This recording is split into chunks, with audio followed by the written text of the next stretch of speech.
నటికుమార్ గారు నమస్తే సార్. నమస్తే నమస్తే అండి. సార్, అంటే మీరు సినిమా ఇండస్ట్రీలో ఉన్నారు. మీరు పవన్ కళ్యాణ్ గారిని కూడా చాలా రోజుల నుంచి చూశారు. సో పవన్ కళ్యాణ్ గారు సినిమా ఇండస్ట్రీలో రాజకీయాల్లో గత 10-15 సంవత్సరాల నుంచి జోడెద్దులు ప్రయాణం చేస్తూ ఉన్నారు.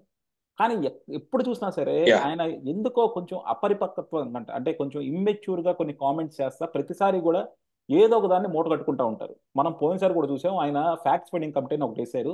దాంట్లో ఏం తేల్చారో ఏంటో తెలియదు, కానీ ఆ ఫ్యాక్ట్స్ ఫైండ్ కమిటీ వేసినాక దాని రిజల్ట్ ఏంటో ప్రజలకు చెప్పాలి. కానీ అందులో వచ్చిన జయప్రకాష్ నారాయణ గారు వాళ్ళు చెప్పారు, మన కేంద్రం డబ్బులు ఏమి ఇవ్వలేదు, రాష్ట్రాన్ని అంతా దోచేసింది అని. కానీ ఆ కమిటీ వేసిన పవన్ కళ్యాణ్ గారు మాత్రం దాని మీద నోరెప్పలేదు. ఆ తర్వాత ఇప్పుడు 2019 తర్వాత తెలుగుదేశం జనసేన పొత్తు అని పెట్టుకున్నారు సార్. అసలు ఆ పొత్తు పెట్టుకున్న సిచ్యువేషన్ కూడా తెలుగుదేశం నాయకుడిని చంద్రబాబు గారిని అరెస్ట్ చేసినప్పుడు ఆయన వచ్చేసి పొత్తు అనౌన్స్ చేశారు బయటికి. ఆ తర్వాత ఇప్పుడు సీట్ల అవును. గొడవ కూడా జరుగుతూ ఉంది. నేను ఈ రోజు ఉమ్. పవన్ కళ్యాణ్ గారి స్టేట్మెంట్ కూడా, ఎందుకంటే ఇది ఒక చిన్న పార్టీ క్యాడర్ కానీ లేకపోతే లోకల్ లీడర్ కానీ చెప్తే బాగానే ఉంటుంది, కానీ పవన్ కళ్యాణ్ లాంటి వ్యక్తి ఆ మాట మాట్లాడటం బాగాలేదన్నమాట.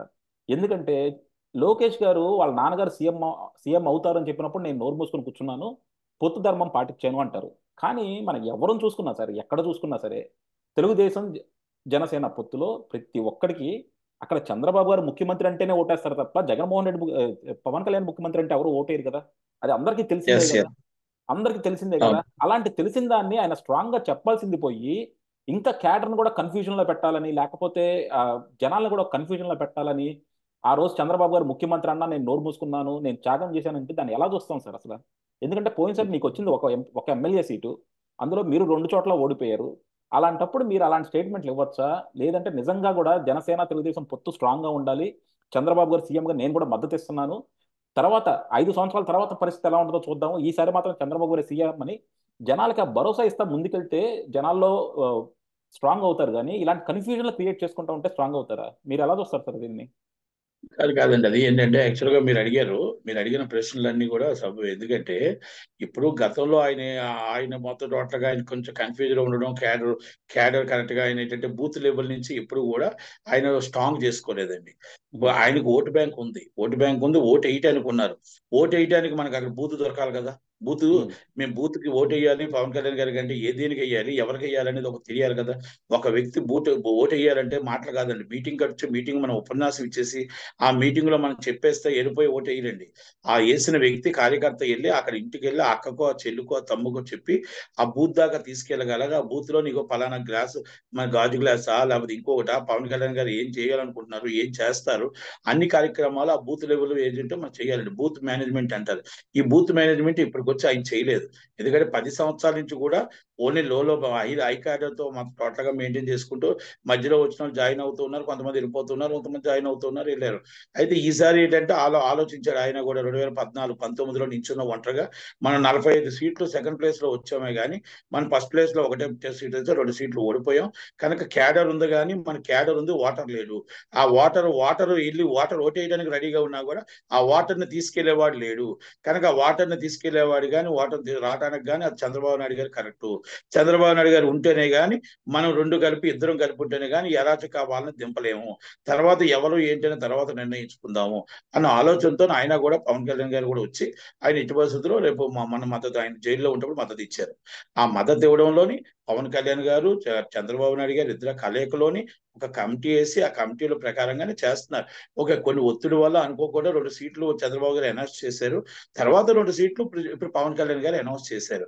2 సీట్లు అనౌన్స్ చేస్తూ కూడా ఆయన ఒక మాట ఏమన్నాడంటే, నన్ను అన్యగా భావించొద్దు, నాకున్న ఒత్తిడి చంద్రబాబు నాయుడు గారికి ఎంత ఉందో ఒత్తిడి నాకు కూడా అంతే ఒత్తిడి వల్ల 2 సీట్లు నేను చేయడం అవసరం వచ్చింది. ఇప్పుడు పొత్తే కాదు, ఇంకా ఫ్యూచర్ లో కూడా నేను టీడీపీతోనే ఉంటాను, టీడీపీతోనే నడుస్తాను, పొత్తు భాగంలో పొత్తులోనే వెళ్తాము అని చెప్పడం జరిగింది. కొన్ని ఛానల్స్ సోషల్ మీడియా ఏంటంటే మొత్తం టోటల్ గా ఒక వైసీపీ ఛానల్స్ అవ్వచ్చు, వైసీపీ ఒక మీడియా అవ్వచ్చు, ఒక సెటప్ మీడియా అవ్వచ్చు, దీన్ని మొత్తం టోటల్ గా పొత్తు విడిపోయింది, పొత్తు ఏదో అని పవన్ కళ్యాణ్ గారు అనుకో చేస్తున్నారు. కానీ వాస్తవంగా ఆయన మాట్లాడిన మాటల్లో ఎక్కడ తప్పు అయితే లేదండి. ఎక్కడ కూడా ఆయన ఆయన పొత్తు ధర్మం పాటిస్తూ ఆయన ఒక చిన్న మాట ఏంటంటే, మాకు ఆయన చెప్పు ఉండాల్సింది చెప్పకుండా 2 సీట్లు అనౌన్స్ చేయడం అనేది కొంచెం నాకు బాధ అనిపించింది. నా కార్యకర్తలకు, నా నాయకులకు క్షమాపణ చెప్తున్నాను ఒక మాట చెప్పారు ఆయన. అలాగే చంద్రబాబు లోకేష్ గారు వచ్చి మా నాన్నగారు సీఎం అంటే లోకేష్ గారు కాదండి, అందరూ కూడా చంద్రబాబు నాయుడు గారే సీఎం ఈసారికి అవ్వాలి. ఈసారి చంద్రబాబు నాయుడు గారు అమరావతి మొత్తం టోటల్ గా మన రాజధాని తలదని రాజధాని కట్టాలి. ఆర్థిక క్యాపిటల్ విశాఖపట్నం పెట్టాలి. ఆ విశాఖపట్నం మొత్తం ఆంధ్రప్రదేశ్ అంతా అప్పుల పాలు అయిపోయింది. ఆంధ్రప్రదేశ్ డెవలప్ చేయాలి, నిలబెట్టాలి. హైదరాబాద్ ఎలాగైతే మనకి హైటెక్ సిటీ ఉందో అంతకన్నా 10 రెట్లు ఉండాలి అనేది ఆలోచనతోనే జనాలు చంద్రబాబు గారికి ఓటేద్దామని ఉన్నారండి. నెక్స్ట్ 29లో సీఎం అవ్వాలని కోరుకుందామండి, తప్పేం లేదు దాంట్లో. పవన్ కళ్యాణ్ గారిని ఇప్పుడు పవన్ కళ్యాణ్ గారు సీఎం అవ్వకూడదని కాదండి, పవన్ కళ్యాణ్ గారు సీఎం అవ్వాలి. కాకపోతే ఏంటంటే ఈసారికి ఆయనకు కూడా ఆయన అందరితో డిస్కస్ చేసుకొని ఆయన ఆలోచించుకొని ఇద్దరు నిర్ణయం తీసుకొనే ఉంటుందండి. గవర్నమెంట్ కూడా ఆలోచన పరుతోనే వస్తుంది. పవన్ కళ్యాణ్ గారు చంద్రబాబు గారు నిర్ణయం మేరకు వస్తుంది. కాకపోతే కార్యకర్తలు కన్ఫ్యూజ్ కాకుండా ఓట్ ఈజ్ వాల్యుబుల్, ఒక ఓటు కూడా వాల్యూ ఉంది కాబట్టి ప్రతి ఓటుని కూడా జనసేన కార్యకర్త కానీ టీడీపీ కార్యకర్త కానీ నిలబడి దగ్గరుండి ఆ ఓటుని ఎవరికి సీట్ ఇవ్వనేయండి, అది జనసేన టీడీపీ కాదు, అక్కడ వైసీపీని ఓడించడానికి మీరు కంకణం కట్టుకొని దగ్గరుండి గెలిపించి ఆ గవర్నమెంట్ ఫామ్ చేసిన తర్వాత ఎక్కడ కూడా హోదా తగ్గదండి. పవన్ కళ్యాణ్ గారు ఎప్పుడు కూడా పవన్ కళ్యాణ్ గారు ఎక్కడ ఉంటారు, పవన్ కళ్యాణ్ హోదాతోనే ఉంటారు. ఉందాతనంగానే చంద్రబాబు నాయుడు గారు ఇద్దరు కలిపే ఉంటారు. ఎవరు సీఎం అవుని ఎవరు పిఎం అవుని తర్వాత విషయాలండి. గవర్నమెంట్ అనేది ఎట్టి పరిస్థితుల్లో ఈ చిన్న పొరపాట్లు వైసీపీ వారు కావాలని పెడుతుంటారు. ఆ వైసీపీ ట్రాప్ లో పడకూడదు. కొంతమంది కోవెట్లు ఉన్నారు. ఆ కోవెట్లు ఏంటంటే ఒక చిన్న మాట నోట్లోంచి బయటకు వస్తే దాన్ని 10 రెట్లు చేస్తారు. కాబట్టి మనం జాగ్రత్తగా ఉండాలి, జాగ్రత్తగా ఆలోచించి మాట్లాడాలి. ఆలోచించి మన కార్యకర్తలు అందరూ కూడా పనిచేయాలని మాత్రం నా విన్నపం. దయచేసి టీడీపీ అండ్ జనసేన మాత్రం ఈ ఒక్క ఓటు కూడా మనం పోకుండా బయటకు దగ్గరుండి బూత్లో తీసుకెళ్లి ఓటు వేయించాలి. అది జనసేన అవ్వచ్చు, లేకపోతే టీడీపీ అవ్వచ్చు. చంద్రబాబు నాయుడు గారు పవన్ కళ్యాణ్ మాటని వేదంగా తీసుకొని వాళ్ళు నిలబెట్టిన క్యాండిడేట్ ని మాత్రం గెలిపించాలని కోరుకుంటూ ఈ చిన్న వివాదాలన్నీ కామన్ గానే వస్తాయండి. అక్కడ ఆయన చేసిన వివాదం ఏం కాదండి. ఇవాళ ఒక చిన్నది పెద్దది చేశారు. ఆ వెంటనే వైసీపీ వాళ్ళు వెంటనే రంగంలో దిగిపోయారు. 1000 కళ్ళతో ఎదురు చూస్తూ ఉన్నారు.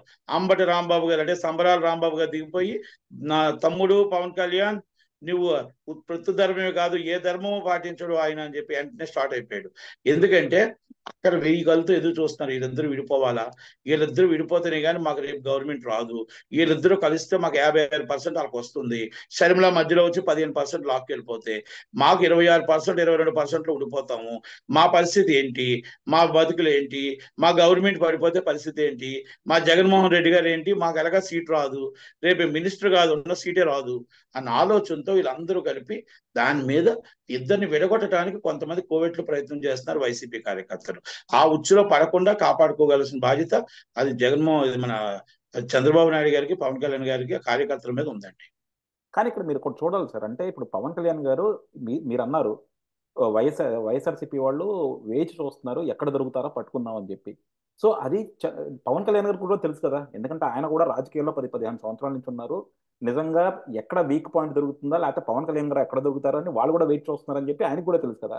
అలాంటి ఎస్ పవన్ కళ్యాణ్ గారు అసలు ఎందుకు ఇలాంటి వీక్ స్టేట్మెంట్లు పాస్ చేయడం? ఇప్పుడు చంద్రబాబు గారు 2 సీట్లు అనౌన్స్ చేసినట్టు ఈయన కూడా సీట్లు అనౌన్స్ చేశారనుకోండి, మిగతా ఏది మాట్లాడకుండా ఎవరు పట్టించుకునే వాళ్ళు కాదు. ఎందుకంటే ఓకే వీళ్ళిద్దరు తెర వెనక అగ్రీ అయిపోయారు వల్లే ఆయన సీట్లు ఆయన అనౌన్స్ చేశారు, ఈయన సీట్లు ఈయన అనౌన్స్ చేశారు అని చెప్పి సరిపెట్టుకునేవాళ్ళు. ఇప్పుడు చంద్రబాబుని బెదిరించాలనుకుంటే నిజంగా ఆయన అలా చేసి ఉండాల్సింది.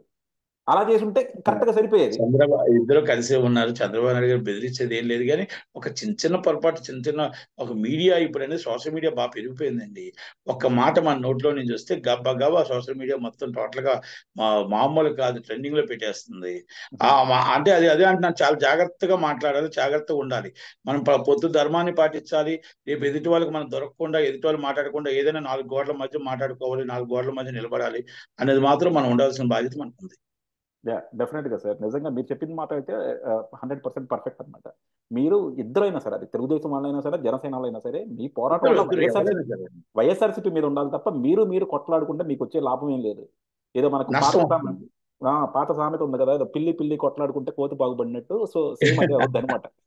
సో ఇప్పుడున్న పరిస్థితుల్లో నిజంగా ఆంధ్రప్రదేశ్ రాష్ట్రం అంత రిస్క్ తీసుకోలేదు. సో డెఫినెట్ గా మీరిద్దరు సమన్వయంతో పాటించుకొని అన్ని సరిదిద్దుకొని రేపు పొద్దున ఎలక్షన్స్ కూడా వెళ్ళి విజయం సాధిస్తే మాత్రం నిజంగా ఆంధ్రప్రదేశ్ ప్రజలు హ్యాపీగా ఫీల్ అవుతారు.